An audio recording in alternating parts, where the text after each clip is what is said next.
Steven Universe hit the scene in 2013 and ended in 2020, and out of all those years I had a lot of emotions for it, but one emotion I just can't get rid of is my love for it. I remember sitting in my gigantic and empty room watching a pilot episode on Cartoon Network and thinking, wow, this is different, bro. Then like a year later I remember seeing the same show with a different art style. I'm thinking, man, this show was fire then, it's fire now, let me keep watching it. And boom, now I'm here, a die-hard fan of it. The memories of me and my little sister and mom gathering together to watch a new Steven Universe episode just hit, man. Those are the days. So with that out the way, you could probably imagine how it feels for me to see people hating on there all the time. Not good, huh? Now most of the slander is very understood, but the rest of it is like, nigga, come on now. So for this video, I'm finna be on my CM Punk shit, the voices of the Steven Universe fan base, and talk about why this show is so good, man, and why we love it so much. And at the end, I'll even talk about why niggas hate it, because it's not perfect. As much as I love it, there's still some very bad things about this show. And I'm gonna talk about all of it equally, so everybody gets inside, you know? Another reason I'm making this because a nigga in an Instagram group chat, me by the way, said I don't know nothing about Steven Universe. I told that nigga, don't try me, because you don't know how much I love this show. You don't. I got the game on Xbox. Did I beat it? No, because I got stuck on the forest level. But that don't mean nothing. Don't try me. I did not sit through all those hiatuses just for someone to tell me I don't know shit about Steven Universe. That's what's not gonna happen. So essentially, I got my gangster tested. So I'm gonna make this video to show these niggas that my love for this show is real as fuck. Because realistically, Steven Universe doesn't deserve all the hate it gets, okay? There's another show that deserves it, and I'm gonna talk about that very soon. You just stay tuned. Now with all that out the way, let's talk about why Steven Universe, despite everything, still shines. Starting with Steven Universe is one of the only things where it has a bunch of characters I just unconditionally love, and that's very rare for me. 90% of the characters on the show are awesome, have their own flaws that are pretty realistic and relatable for them. Like for example, let me start with Steven. Thanks to his bitch ass mom, he has to deal with expectations, and seeing him overcome those expectations and grow as a person is really cool, man. Watching him struggle and overcome those struggles in his own creative way is perfect, man, and is why it's worked for so long, is why people got hooked to his character and the show in general. Like for example, 90% of Steven Universe fans love the Cookie Cat episode because of Steven overcoming a struggle in his creative way with a fucking refrigerator. It sounds dumb, but if you know, you know. It's like one of the first few episodes. Another reason Steven is so loved is his pacifism, which is a double-edged sword in most people's eyes, but not for me. Let me explain. With the memes and how people talk about it, people think Steven's pacifism is just he doesn't fight at all, which is just very wrong. Because if at some point he just can't reason with you, he's just gonna beat your ass. When him and the Ruby were stuck in space in the bubble together, he couldn't reason with that nigga, so he just said fuck it and let him out the bubble in space alone.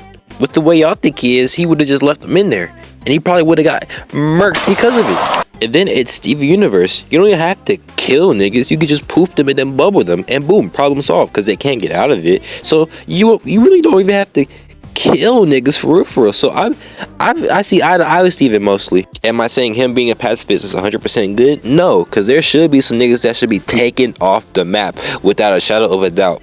But at the same time, I don't fault him for it that much. Mainly because, like I said before, the poofing example.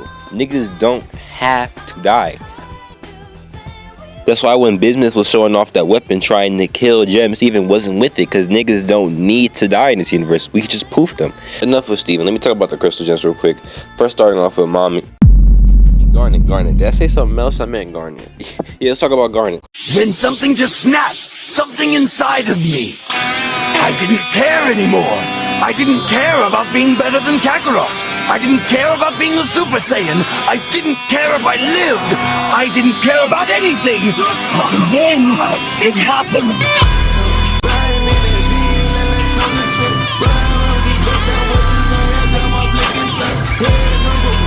Out of every character in the show, I feel like the one character that has nothing wrong with them is Garnet. And I feel like that's just an objective fact that every fan of this show just agrees with.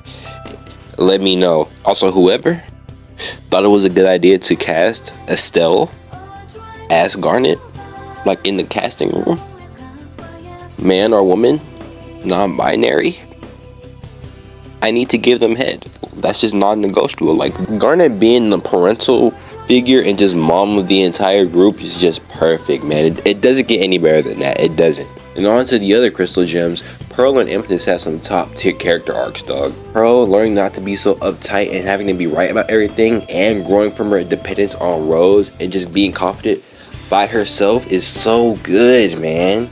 Watching her deal with the grief of losing someone that was everything to her so abruptly, to her now being able to uplift herself without needing Rose, is so good, man. And even though Amethyst has a very bad and significant moment in the series, she still has a really good character arc and shows her development off really well, man. Her insecurities of literally being born wrong and her overcoming that insecurity is just perfect. And I can't talk about character arcs and character development without talking about the best character development in the show, Peridot. Peridot going from a homeworld meat rider to someone that cusses out Yellow Diamond to a crystal gem and helping save the world from the cluster. Like, come on now, bro. Connie, Greg, Lars. Oh my god, Lars' growth is crazy too. He goes from a bitch to a fucking captain of a little space crew. Like, bro. I could keep going on, but I don't want this video to get too boring. So, on to the next section. Let's go with the... If I wanted to be lazy and make this whole editing process easier for me, I could just only talk about It's Over, Isn't It? And then end the part right here. But I love y'all, so I'm not. I am going to talk about It's Over, Isn't It though, because that's just probably the most iconic song in the series, next to Stronger Than You. Dee Dee Magno's vocals are already perfect. Combine that with the meaning of the song, which is Pearl getting over Rose, ending up with Greg, and then just disappearing in general so abruptly, and her just accepting that and trying to accept that and cope with that. Oh, just dealing with the fact that you thought you were someone's number one, they're everything, and then you end up in second place. It's a very hard-hitting feeling, man, and not in a good way. And the piano in the background, man, just complements it so fucking well. And then there's the animation. Oh my god, man. It's orgasmic, bro. Like, do I have to talk about the spinning shot when she gets to the It's Over, Isn't It hook? Do I have to talk about it? I don't think I have to. You can just see it, like, bro. Then we get to Stronger Than You, the most popular song in the show. No debate. Backstory real quick. The Undertale fanbase and Steve Universe fanbase had beef over the song because the original song video got deleted and the parody of the song got uploaded. And then when the original song got re-uploaded, the Undertale parody got more views. So people started arguing and debating fanbase versus fanbase, which song came out first and which song was better, and it was the funniest shit I've ever seen in my life. Back to Stronger Than You. Everything about it is just perfect. The choreography, the situation, everything going on, and the stakes with Garnet versus Jasper going on right now. Because like I said before, Estelle voices Garnet, so of course her singing is top tier. Another top tier Estelle song in the series, Here Comes the Thought. If Stronger Than You is the most iconic, this is probably just the best song in the series. This is therapeutic and beautiful song, bro. Oh my gosh, it just hit so hard. The lyrics and singing, bro, oh my god, bro. Take a moment to remind yourself, take a moment to find yourself, to remind yourself who you really are and to not get lost in everything that's going on in your life. And just remember your roots and who you are and just to relax. Flexibility, love, and trust, the key factors to just peace and just the it's okay, it's okay, it's okay. Oh my god, bro, this song is so calming and therapeutic, bro. I could go way more in depth in this song, and I might one day, but man, Rebecca Sugar is such a good songwriter, like Jesus Christ. And the animation and symbolism matching with the lyrics, the butterflies. Another Steve Universe song I love is Haven't You Noticed? I know it's a filler song, but come on now, bro. Olivia Olson is singing the song, bro. Marceline the Vampire Queen is singing the song, bro. Like, come on, bro. Don't try me, bro. I can't help it if I make a scene. Stepping out of my hot pink limousine. I'm turning heads as I'm stopping traffic when I post. Now listen! That's called motherfucking bars, nigga! You know nothing about that! Like I told you niggas, do not try me with this Steve Universe shit, bro. Like, come on. But We Don't Have to Fight song for the movie is good, but it's like, it's been memed the hell back, so it's like, I can't even talk about that song. The Spinell Villain song was really good, though. That, for sure, that has been mean, so that's for sure a good ass song though, for real, for real. And of course, before this section ends, I gotta talk about the intro, cause like, duh, that's also fire too. The season 2 intro is the best intro of anything else in the series, bro. Like, oh my fucking god, bro. The little sound effects, bro. Oh my goodness. And Greg's guitar at the end, like, come on. Oh my god, you fuckers are lucky. I almost forgot about Love Like You. Oh my god. Oh my god, I almost forgot about Love Like You. I can't forget myself. Oh my god. Oh my god. Just based off that song alone should make Rebecca Sugar a GOAT. I'm just being real, like, GOAT tier shit. Like, dog, you can't look at me and say that song and be like, it's kind of mid. No. No, bro. No, bro. Alright, enough dick sucking. Let me get to why.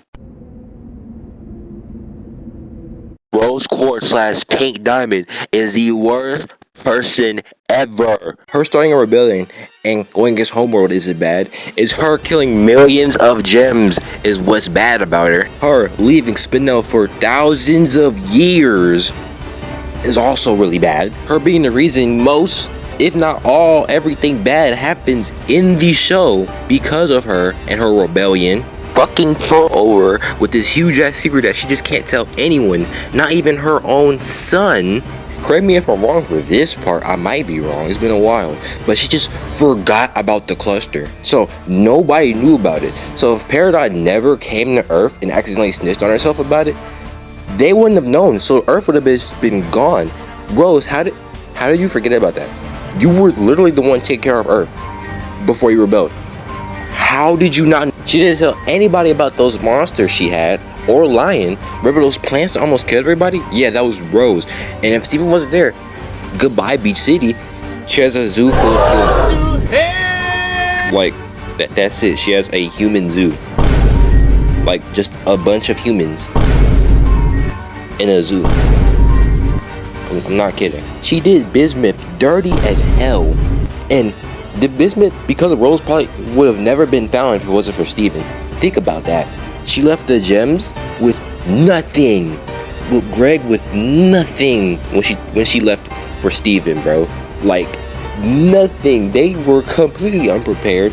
And all of her secrets were just, poof, gone. Thanks to her not taking accountability and not getting rid of her loose ends before she turned to Steven, Steven was left with so much bullshit to deal with, including all of Homeworld and the diamonds. That's the equivalent of if my mom had the fucking Yakuza after her, right? And then she just left without telling me anything. Didn't even bring me with her, she just leaves. And then they come after me and kill me.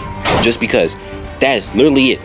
That is not to mention, Rebecca Sugar herself said Rose Quartz is a terrible person. If the creator of your show is saying that, like, come on. I don't want to see no dude defending her, bro. Like, come on. Why did the diamonds get a redemption arc? Why? They went from colonizers to cute little aunties. They've killed millions of gems. And there is like, yeah, they're cute as aunties. Oh my god, they're so nice and cute. Oh my god, but really? That's like after everything he's done, The Walking Dead, keep Negan alive and then redeems him after. Cause they wouldn't do that, right? My friend and my mom told me one thing and it really stuck with me because it really is true. Season 1, the start, oh my goodness, it's a fucking bore. It's the worst thing ever, bro. It's not bad, it's just boring. It's like, even, it's like, bro, like, it has its moments, it really does, but like, most of it is like, Jesus Christ, bro.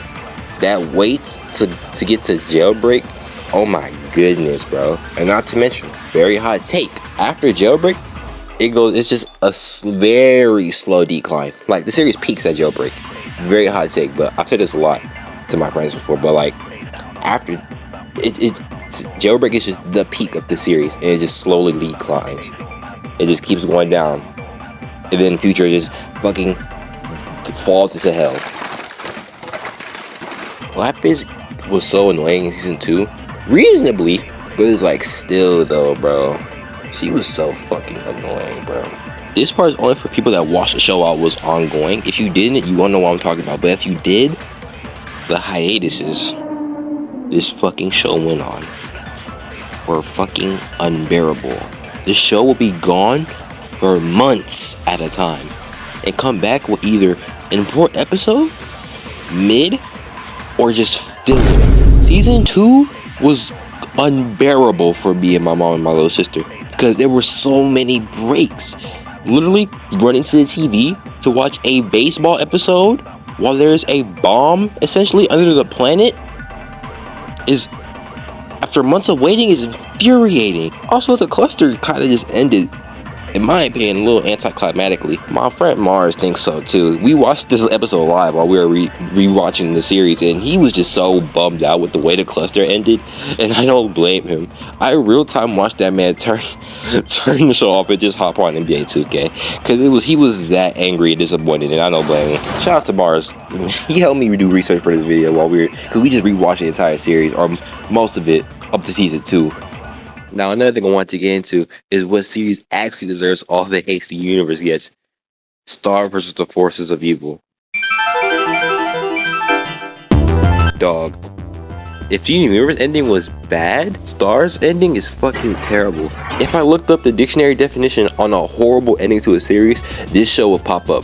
It's genuinely insane to me on how badly this show fucked up. To defeat the main villain, they quite literally chose the worst possible solution and ruined everyone's life. Speaking of, who was even the main villain? I know it wasn't Eclipsa or Toffee, who it should have been. It was a fucking the Viking, the blueberry bitch, fucking raspberry Muni, whatever fucking name, the Viking bitch. I don't fucking know her name. That's how lame she is. The main ship of the show is ass thanks to all the bullshit that went down for it to be canon. It's also technically weird when you think about it, since Marco is technically 30. I could admit Steve Universe's ending is kind of lame, but at least it's satisfying, and there's still more stories that can be told from it because the universe is still intact, and it's still a really interesting world that can still be built upon. With Star, you can't do that. Universe is fucked. Everybody's fucked. It's gone. There's just nothing else that can happen. But at least Marco and Star got together. I don't care. Fuck you. The day this show starts getting slandered like Steve Universe is the day I could die with a smile on my face. All in all, man, what I'm trying to say is Steven Universe isn't perfect, but it's still a good show at its core, man. And it had its moments before it steadily fell off and declined. And its decline isn't as bad as other shows. People didn't fall in love with the show for no fucking reason. And hopefully I showed that off pretty well. Now, one more thing before I end this video off. What the hell is this? So, there's 1,000 of you now. Hey, hi, hello, hope y'all doing good. God damn, this is awkward. Thank you guys so fucking much, bro. Oh my god, holy shit, bro. Within like a week, I went from 100 to like 1,000. Holy shit. The love on that Tyler video is fucking insane. Thank to each and every one of you. Thank you, old and new. Thank you for stopping by and showing a nigga love, a young nigga at that. Thank you, dog. Like I said in the Tyler video, we gonna keep growing. This is only the beginning. We gonna get bigger and bigger. This is a good ass year. I can feel it. Thank y'all, man. I love y'all so much. I don't know what else to say. Here's my socials. Follow them. I'm gonna put them in the description. Martin's socials gonna be in the description. Hopefully I remember that. I'm out. Peace. I love y'all. Check it, run it up. Bitch, I'm on some grown shit. Produce my own shit. I don't do no fucking features. Did this on my own, bitch. Oh shit. They say I love her. We want that. Oh shit. Bitch, I'm going hard as ever. What the fuck you want, bitch?